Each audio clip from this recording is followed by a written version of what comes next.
Hi everyone, मैं अश्विन। आज हम वर्ड पावर का सेशन नंबर 3 स्टडी करेंगे। ये सेशन पिछले 2 सेशन से थोड़ा-सा अलग है। इसमें इडियम्स एंड फ्रेजेस तो हैं, पर इस बार इस सेशन में इडियम्स एंड फ्रेजेस के साथ-साथ एक रूट वर्ड हम पढ़ेंगे। ठीक है? चलिए आज के सेशन को स्टार्ट करते हैं।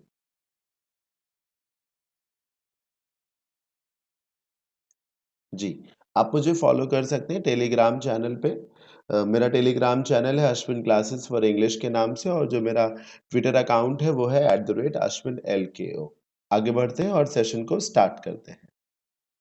जी, रूट वर्ड जो हमने चूज़ किया है वो है CRICUM सरकम। क्या है? सरकम। क्या मीनिंग है? राउंड या फिर अराउंड। ध्यान से इस मीनिंग को समझिएगा। अगर आप रूट वर्ड के मीनिंग को बहुत अच्छे से समझ लें, तो बहुत सारा वर्क जो है कम हो जाता है आगे का।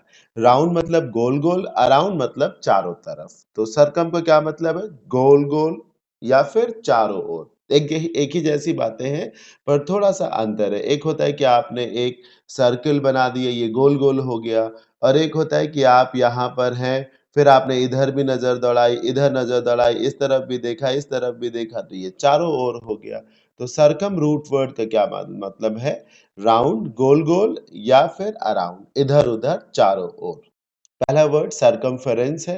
ये तो आप जानते ही हैं, किसी फिगर के चारों ओर की जो डिस्टेंस होती है, उसे ही सरकमफेरेंस बोलते हैं। बेसिकली ये फिगर एक सर्कल होता है, परिधि जिसको कहा जा सकता है ना?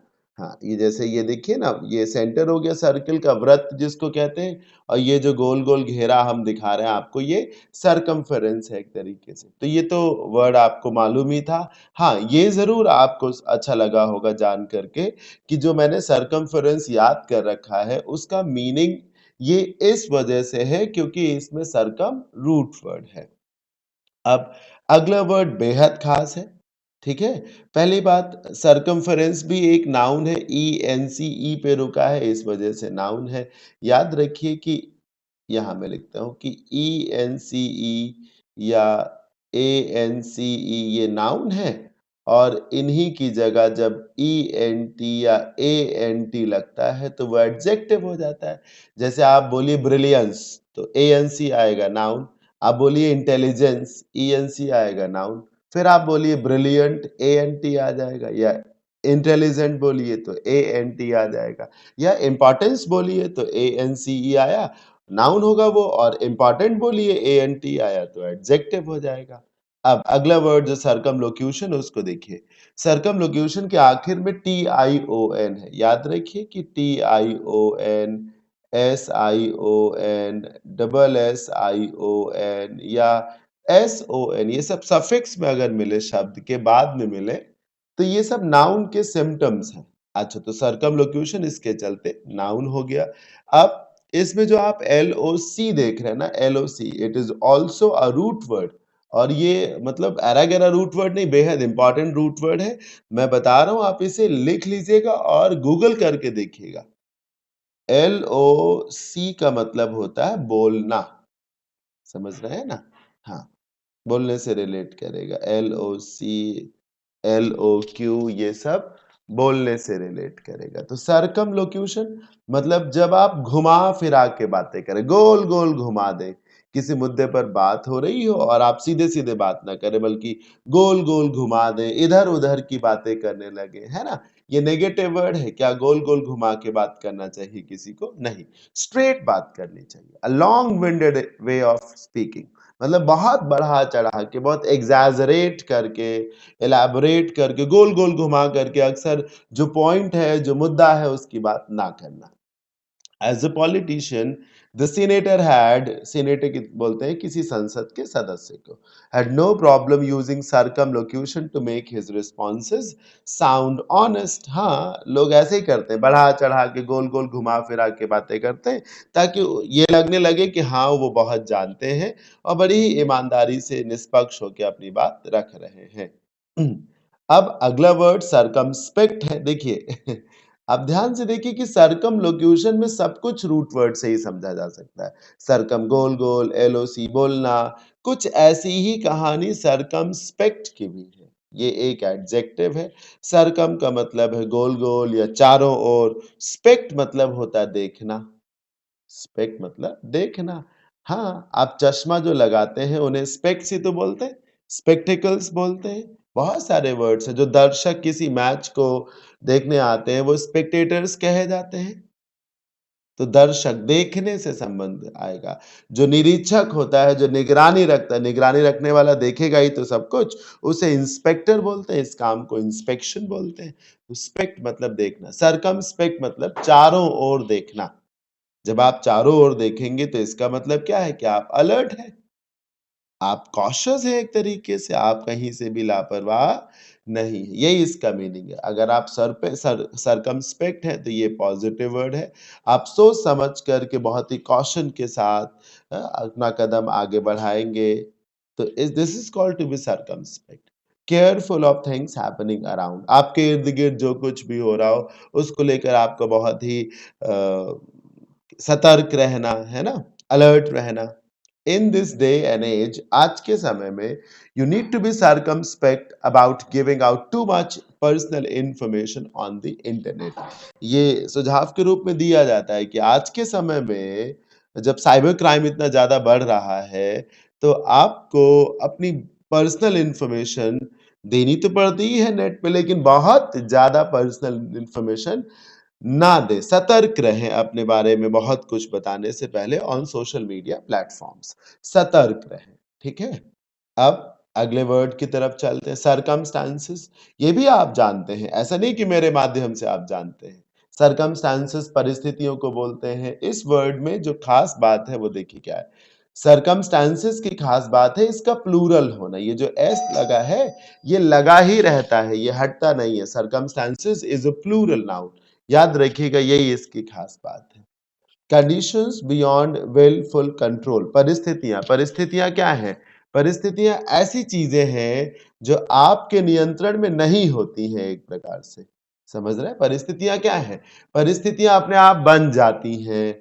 इनफैक्ट परिस्थितियों के नियंत्रण में इंसान होता है, इंसान के नियंत्रण में अक्सर परिस्थितियां नहीं होती हैं। तो सरकम स्टेंसेस का मतलब है कि परिस्थितियां, वो परिस्थितियां जो आपके नियंत्रण में, आपके कंट्रोल में एक प्रकार से ना हो, आप उनके कंट्रोल में हो। परिस्थितियां क्या करती हैं? अच्छा, आपको इधर-उधर टहलाएंगी, घुमाएंगी, गोल-गोल घुमाएंगी, यहां से वहां ले जाएंगी। तो यही सब तो हुआ सरकम का मीनिंग, इधर-उधर।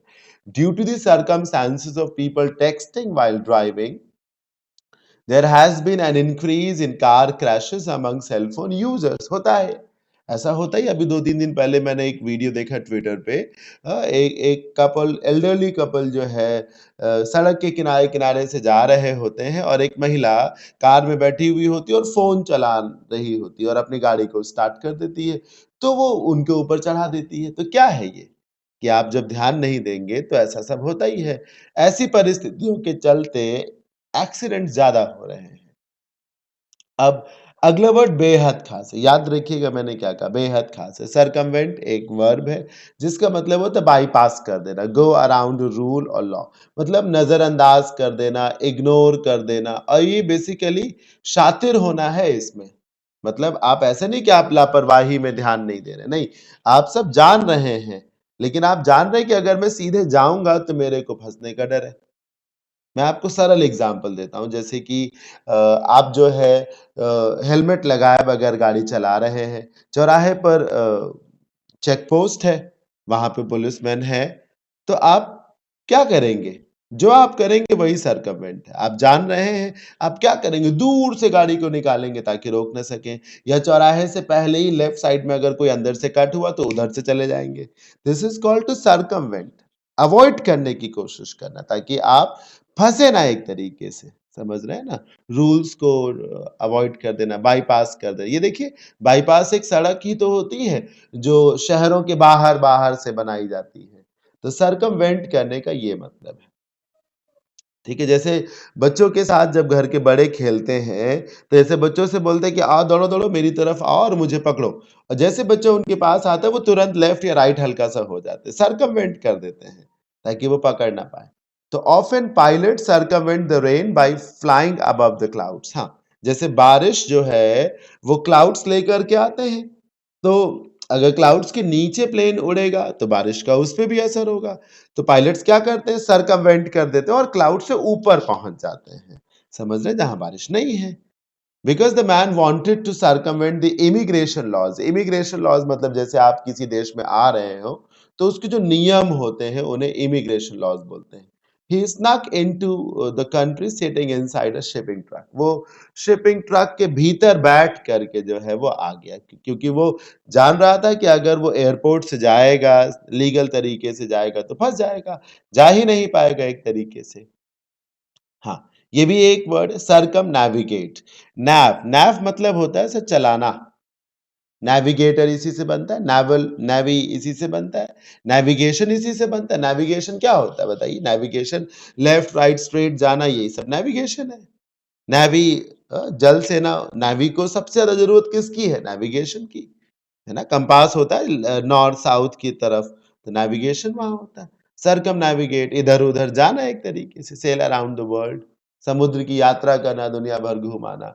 To raise money for cancer research, the marathon runner plans to circumnavigate the country on foot. मतलब उसने जो जो मैराथन रनर था, मतलब उसने ये सोचा कि वो कैंसर रिसर्च के लिए पैसे जुटाएगा। याद रखिए, पैसे जुटाना, पैसों का बंदोबस्त करना, अरेंज करना, इसके लिए रेज़ वर्ब का ज़्यादा यूज़ किया जाता है। तो उन्होंने ये तय किया कि पूरे देश का वो भ्रमण करेंगे, वो भी पैदल। वैसे तो जब आप कहीं जाते हैं, आने-जाने के लिए जिन संसाधनों का इस्तेमाल करते हैं, वहाँ बाई लगाते हैं, जैसे बाई बस हो गया, बाई ट्रेन हो गया। लेकिन अगर आप पैदल जा रहे हो, पर अगर आप पैदल जा रहे हो, यानी कि अपने पैरों का इस्तेमाल करके जा रहे हो, तो आप बाई फुट ना लगाएँ, बल्कि क्या लगाएँ? ऑन फुट लगाएँ, ठीक है? तो ये था रूट वर्ड, होपफुली आपको इंटरेस्टिंग लगा होगा। कैसा लगा आपको मेरा रूट वर्ड पढ़ाना और उससे आपको क्या बेनिफिट हो रहा है? ये लगता है कि होगा बेनिफिट, मुझे ज़रूर मैसेज के माध्यम से बताएँ। अगर आप बताते हैं कि हाँ, आपको बेनिफिट है रूट वर्ड से, वोकैब्युलरी आपकी स्ट्रॉन्ग होगी, जो कि मुझे लगता है कि ज़रूर स्ट्रॉन्ग होती है। तो फिर मैं इस सेशन को, ऐसे सेशंस को ज़रूर कंटिन्यू करूँगा। आगे बढ़ते हैं, अगले सेगमेंट की तरफ चलते हैं, इडियम्स एंड फ्रेजेस है अगला सेगमेंट। ठीक है। इडियम्स एंड फ्रेजेस में पहला इडियम हार्ट एंड सोल। देखिए, हार्ट मन, आत्मा, मन आत्मा सबसे होता नहीं है, मतलब पूरी शिद्दत से, पूरे मन से, पूरे त्याग से, पूरे अपनेपन से जब आप किसी व्यक्ति को माने विद हार्ट एंड सोल, समझ रहे हैं ना? अगर आप किसी व्यक्ति को माने हार्ट एंड सोल, तो आप तन मन से उसे मानते हैं, समझ रहे हैं? किसी काम को जब आप करें हार्ट एंड सोल, तो मतलब पूरी ताकत आप लगाएंगे, पूरा डेडिकेशन आप लगाएंगे, पूरी एनर्जी आप झोंकेंगे। और देखिए, ये जो फ्रेज है, ये बेसिकली फिजिकल एनर्जी की तरफ नहीं जाता, ये बेसिकली अर्नेस्ट होने की तरफ जाता है, ईमानदार होने की तरफ जाता है, डेडिकेशन की तरफ जाता है, समर्पण दिखाता है ज्यादा इसमें ये है। फिजिकल एनर्जी ज्यादा झोंकनी है वो नहीं है इसमें होता है, समर्पण ज्यादा होता है। So with all your enthusiasm and dedication and honesty, समझ रहे, पूरी ऊर्जा के साथ, पूरे समर्पण के साथ, पूरी ईमानदारी के साथ, याद रखिएगा। इस फ्रेज की एक और खास बात है, मीनिंग तो आप जान ही गए और मुझे ये भी लगता है कि बहुत से लोग इस मीनिंग को पहले से जानते होंगे। हो सकता है हल्का फुल्का कंफ्यूजन हो तो वो दूर हो गया होगा। क्या खास बात है मैं बताता हूँ। She puts herself heart and soul into her studies, मतलब उसने पूरी ताकत लगा दी, या इनफैक्ट वो पूरी ताकत लगा करके पढ़ाई करती है, पूरे मन से वो पढ़ाई करती है। एक चीज ध्यान से देखिए, आप हार्ट एंड सोल जहां लगाए हैं उसके पहले कोई प्रेपोजिशन नहीं लगाए, तो ऐसा ना हो सके कि ऐसे मिल जाए विद हार्ट एंड सोल, जैसे she puts herself, she puts herself with heart and soul, ये नहीं होने दीजिएगा। कोई प्रेपोजिशन ना लगाइएगा। जैसे एक और फ्रेज होता है बैग एंड बैगेज, तो उस फ्रेज में भी बताया जाता है कि बैग एंड बैगेज के पहले विद ना लगाएं, क्योंकि हिंदी होती है बोरिया बिस्तर के साथ। तो जब हिंदी है बोरिया बिस्तर के साथ, तो ये लगेगा कि के साथ की वजह से विद आना चाहिए। ऐसे ही तन मन के साथ, पूरे मन के साथ, है ना? लेकिन यहाँ विभेद नहीं आएगा। Hadika loved her husband heart and soul. Hadika अपने पति को बहुत प्यार करती थी, पूरी तरीके से वो समर्पित थी उसको। बट ही लेफ्ट हर, लेकिन उसने उसे त्याग दिया, छोड़ दिया। फॉर गुड, कहीं लिख लीजिएगा। फॉर गुड एक फ्रेज है जिसका मतलब होता है हमेशा के लिए। क्या मीनिंग होता है इसका? हमेशा के लिए, फॉर गुड। लेकिन उसका पति हमेशा के लिए उसको छोड़ के चला गया। अगला फ्रेज देखिए, give it a shot. Shot मतलब शॉट मारना, ट्राई करना, है ना, कोशिश करना। When you give something a shot, आप प्रयास करते हैं। भले आप उस काम को बहुत अच्छे से कर ना पा रहे हो, लेकिन आप प्रयास करते हैं। हर कोई कैसे सीखता है? हर कोई पहले किसी भी काम को करने का प्रयास करता है। Everybody give something a shot. मैंने भी जब पढ़ाना शुरू किया होगा तो क्या किया होगा? I must have given it a shot. आप जब पतंग उड़ाना शुरू करते हैं पहली बार लाइफ में, तो क्या करते हैं? आती है क्या पतंग उड़ाना? नहीं, you give it a shot. Try करना, कोशिश करना। शॉट मारो तो हो सकता है हिट ही हो जाए, ट्राई तो करो। जैसे कि जब मैच में टेलेंडर्स आते हैं, नीचे के खिलाड़ी जब आते हैं, तो जो रेगुलर बैट्समैन होता है वो बताता है ना कि तुम बल्ला घुमाना, फंसाएगी तो फंसी जाएगी, कोशिश तो करना, हो सकता है फंसी जाए। तो गिव समथिंग अ शॉट या give it a shot. Try to do something often for the first time. अब जब किसी काम को आप पहली बार करेंगे तो जाहिर सी बात है आप उसमें माहिर तो नहीं होंगे, बिगड़ भी सकती चीजें। Though she did not know how to drive, वो जानती नहीं थी कि कैसे गाड़ी चलाई जाती। She gave it a shot, उसने प्रयास किया। एक्सक्यूज मी, उसने प्रयास किया। She gave it a shot. Number 3, in a row. ये क्या लिखा? रो। रो मतलब क्या होता है? लाइन। रो मतलब क्या है? लाइन। तो चीजों को एक क्रम में, एक लाइन में, एक लाइन में, इन अ रो, लगातार क्रमागत तरीके से। समझ रहे हैं? इन अ रो, जब किसी काम को इन अ रो किया जाता है तो ये है कि उस काम को कई बार लगातार किया गया है एक तरीके से। जैसे कि आप जो है 3 दिन लगातार भूखे रहे, इन अ रो एक तरीके से। या किसी काम के लिए 3 दिन आप लगातार कचहरी गए, कोर्ट गए या पुलिस स्टेशन गए, या ट्रीटमेंट के लिए हॉस्पिटल 3 दिन लगातार गए, तो कोई गैप नहीं लिया ना, आप एक रो में इस काम को कर रहे हैं। इन अ रो एक तरीके से किसी भी काम को लगातार कर। जैसे आप मैचेस की बात कर लीजिए, एक खिलाड़ी ने 5 मैचेस एक श्रृंखला में जीत लिए, लगातार, बिना किसी ब्रेक के, बिना किसी हार के। This is called in a row, one after another without any break. The player has won 4 matches in a row and is high in confidence. जाहिर सी बात है, इस खिलाड़ी ने 4 मैचेस जीते, वो भी लगातार। और जब ऐसा होगा तो फिर कॉन्फिडेंस तो बढ़ेगा। अभी जैसे आईपीएल स्टार्ट होना है, तो अब उसमें ऐसा देखने को मिलेगा कि कोई टीम जो है 3 मैचेस एक साथ जीत जाए, 4 मैचेस लगातार जीत जाए, तो वो 3 wins in a row, 4 wins in a row। The accused, अब जीत की जगह हार भी हो सकता है। कोई टीम अगर लगातार 3 मैचेस हार जाए तो 3 defeats in a row. The accused bureaucrat was questioned over his alleged role in the mining scam. आरोपी ब्यूरोक्रेट से सवाल जवाब किया गया। ब्यूरोक्रेट वर्ड की स्पेलिंग भी याद रखें, ठीक है? स्पेलिंग एरर्स में भी ये वर्ड बहुत पूछा जाता है। तो आरोपी ब्यूरोक्रेट से सवाल जवाब किया गया उसके कथित शामिल होने को लेकर माइनिंग स्कैम में, खनन घोटाले में, और ये सवाल जवाब उससे 3 दिन किया गया, वो भी लगातार। कैसा? कैसे? लगातार। अब अगला जो फ्रेज है कट द क्रैप। क्रैप का मतलब होता है बकवास। आप देखिए, सोचो, अगर आपकी वोकैब थोड़ा ठीक हो तो बहुत कुछ अपने आप ही हो सकता है। क्रैप मतलब बकवास, तो बकवास को कट करो, बोलते नहीं बकवास बंद करो। इसका यही मतलब है, बकवास बंद करना। मतलब जो फिजूल की बातें आप कर रहे हैं, उधर उधर की बातें बेकार की कर रहे हैं, उनको बंद करना। तो बकवास बंद करना है एक तरीके से। और थोड़ा थोड़ा कई बार ये ना रूड वे में भी आता है कि यार, मतलब वैसे तो आप जेन्युइन ही बात कर रहे हैं कि बकवास बंद करो, लेकिन ये जो टोन है ना, बकवास बंद करो, इसमें एक रूडनेस होती है, याद रखिएगा।